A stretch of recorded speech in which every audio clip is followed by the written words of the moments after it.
রমজান মাসের শেষ দিন আকাশে যখন ঈদের চাঁদ দেখা যায়, তখন আমাদের সবার মাঝেই এক অন্যরকম উৎসবের আমেজ তৈরি হয়। শেষ মুহূর্তের কেনাকাটা, মেহেদি দেওয়া আর রান্নার আয়োজনে আমরা এতটাই ব্যস্ত হয়ে পড়ি যে না চাইতেই একটি বিশাল সুযোগ আমরা হাতছাড়া করে ফেলি। আপনি কি জানেন, ঈদের এই রাতটিকে বলা হয় লাইলাতুল জাইজা বা পুরস্কারের রাত? হযরত আবু উমামা রাদিয়াল্লাহু তাআলা আনহু থেকে বর্ণিত একটি চমৎকার হাদিসে নবীজি সাল্লাল্লাহু আলাইহি ওয়াসাল্লাম বলেছেন, যে ব্যক্তি সওয়াবের আশায় 2 ঈদের রাতে জেগে ইবাদত করবে, তার অন্তর সেদিন মরবে না, যেদিন মানুষের অন্তর মরে যাবে। একটু চিন্তা করে দেখুন, একজন শ্রমিক যখন পুরো 1 মাস হাড়ভাঙ্গা খাটুনি করেন, তখন মাস শেষে বেতন পাওয়ার দিনটি তার কাছে কতটা আনন্দের।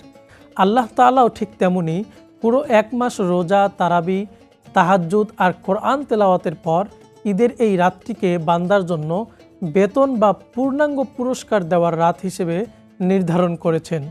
হাদিসের বর্ণনায় এসেছে, এই রাতেই আল্লাহ তার রোজাদার বান্দাদের প্রতি সন্তুষ্ট হয়ে অসংখ্য মানুষকে ক্ষমা করে দেন।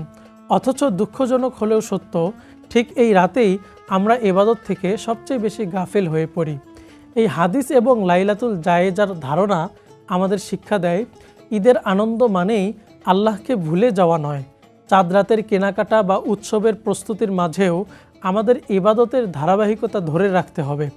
অন্তত এশা ও ফজরের নামাজ জামাতের সাথে আদায় করা এবং রাতে কিছুটা সময় নিরিবিলিতে নফল নামাজ, কোরআন তেলাওয়াত বা দোয়ায় কাটানো উচিত। এতে করে যেমন রমজানের পবিত্রতা বজায় থাকবে, তেমনি আপনিও হয়ে উঠবেন আল্লাহ তাআলার পক্ষ থেকে সেই বিশাল পুরস্কারের অংশীদার।